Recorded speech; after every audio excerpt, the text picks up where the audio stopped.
Mais en fait, Griezmann, toi, le manque de respect, t'en as pas marre. Toi, t'es mal éduqué. Il faut qu'on te rappelle les choses ou t'as la mémoire courte. Griezmann présente ses excuses aux supporters de l'Atlético pour avoir signé au Barça. Je vous demande pardon une nouvelle fois. J'étais très jeune et j'ai commis une erreur. C'est nous qui avons commis une erreur. C'est le Barça qui a commis une erreur de mettre 120 patates sur toi pour que tu nous fasses un passage comme ça. Ne retourne pas les choses. Déjà, arrête de mentir aux gens. T'étais pas très jeune, t'avais 28 ans. À 28 ans, quand tu fais le choix de rejoindre un club, t'es assez mature pour savoir pourquoi tu fais ce choix-là. Donc soit t'avais des motivations économiques et t'as pensé à ton salaire plutôt qu'à l'amour de ton club, ou soit t'étais là pour le projet sportif. Mais t'étais pas très jeune, t'avais 28 ans.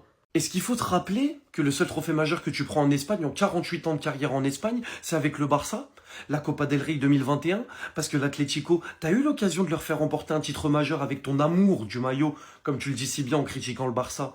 Mais la Ligue des Champions, t'as eu des occasions de la faire gagner, t'as raté ton péno, t'as mis la barre. La Coupe du Roi, finale contre la Sociedad, tu perds.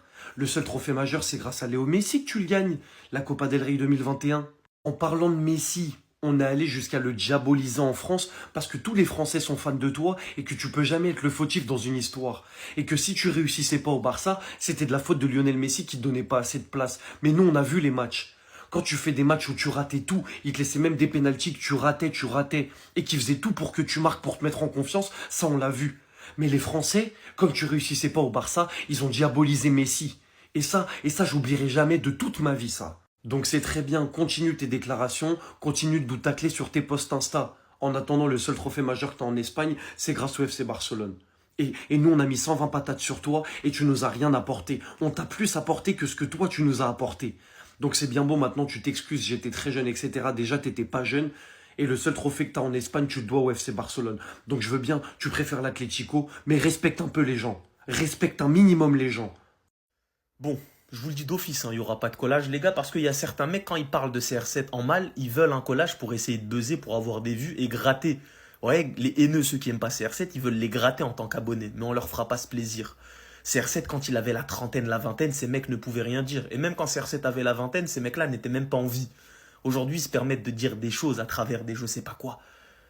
Il a perdu une finale avec El Nasser, ça essaye de réécrire toute sa carrière. Ouais, dans les grosses finales, en fait, parce que déjà 2008, moi j'ai vu un tweet bon. Non, il est pas bon. Il est excellent en 2008. Faut arrêter de vouloir réécrire l'histoire. En 2009, c'est le seul danger de son équipe. Le milieu de Manchester United s'est fait bouffer comme jamais j'ai vu ça de ma vie dans une finale. Et le seul joueur qui a existé côté Manchester, c'est Cristiano Ronaldo. Allez voir même ce que Yaya Touré va dire sur Cristiano pendant cette finale-là. Comment c'était casse-couille de défendre sur lui. C'était le seul danger offensif. Maintenant, je conçois, moi je vous le dis, hein, la finale 2014, 2016 et 2018, pour moi c'est les plus mauvaises de Cristiano en Ligue des Champions. Mais 2017, en tant que numéro 9, moi je trouve sa finale, elle est tellement pertinente, elle est bonne. Dans beaucoup d'aspects de jeu, je trouve sa finale très bonne en 2017. Au final, il te met un doublé. Et même son doublé, il est grave pertinent parce que vous voyez l'intelligence du déplacement. Son premier but et même le deuxième but. Quand Modric lui fait la passe, le déplacement. Ouais, quand vous comparez sa finale 2008 et 2017, vous voyez que CR7, il a été dans deux aspects de jeu complètement différents. Un ailier virevoltant et un numéro 9 d'exception. Dans deux styles différents, il a existé dans deux finales différentes. Donc c'est un fait. Trois finales de Ligue des Champions, pour moi, qui sont très bonnes, voire excellentes comme 2008. 2009, c'est bon, hein. 2017, c'est très bon pour moi. Et des moins bonnes comme 2014, 2016, 2018, c'est un fait. Mais vous savez pourquoi il parle de CR7? Parce que ça fait du clic en mal, tout le temps en mal de CR7. On va toujours ressortir des tweets, toujours ça, toujours ci, toujours ceci, toujours cela.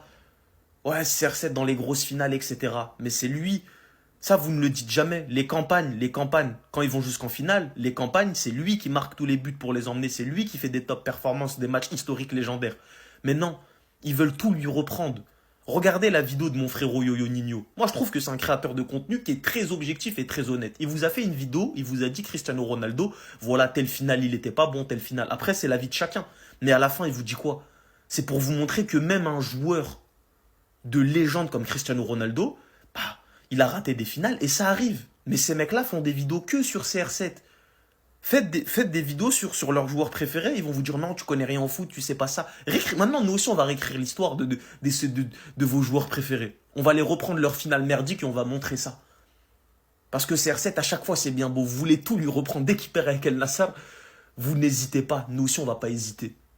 Et ben voilà, le Barça encore une fois dans l'histoire de la Liga. Comme vous avez pu le voir les amis, aujourd'hui c'était le dernier match de notre cher Robert Lewandowski du côté du FC Barcelone. Match qui a d'ailleurs été remporté par le FC Barcelone 3-1 face au Betis. Avec un doublé de Rafinha dès son retour et un but de Cancelo. Rafinha qui d'ailleurs aujourd'hui nous a inscrit 2 magnifiques buts. Il a commencé par un coup franc direct. C'était à peu près à la même position que celle de Marcus Rashford face au Real Madrid. Il tire son coup franc, le gardien pense que ça va aller à droite, sauf que non, ça part à gauche. Juste après ça en deuxième mi-temps, à la 62e minute, il vient claquer son doublé. Et là comme vous pouvez le voir, il a reçu le ballon aux abords de la surface. Il place le ballon chirurgical comme d'habitude, but. Clairement là on peut dire que le gars revient au meilleur moment et en plus de ça demain sortira la liste du Brésil pour la Coupe du Monde. Robert Lewandowski lui est sorti à la 82e minute, il était en larmes et comme par hasard du côté de l'Atlético de Madrid c'était Antoine Griezmann qui était en larmes. Lui aussi jouait son dernier match et d'ailleurs il a déclaré lui-même qu'il regrette d'être parti au FC Barcelone. En parlant aux supporters de l'Atlético de Madrid, il dit: je vous présente mes excuses, j'étais très jeune, j'ai commis une erreur et j'y ai réfléchi par la suite. Ce qui est beau à voir c'est qu'on a même son ami Koki qui a aussi pris la parole pour s'excuser auprès des supporters. Il dit: Griezmann était le meilleur joueur de l'Atlético de Madrid. Il a quitté le club, oui, ça nous a fait très mal à tous, mais il est revenu. Il a posé ses couronnes et a été meilleur à nouveau pour nous. On termine avec le FC Barcelone qui vient encore une fois d'écrire l'histoire de la Liga. En battant le Real Betis ce soir au Camp Nou, le Barça devient la première équipe de l'histoire à remporter l'intégralité de ses matchs à domicile dans une saison de Liga. 19 matchs joués à domicile, 19 victoires. C'est propre.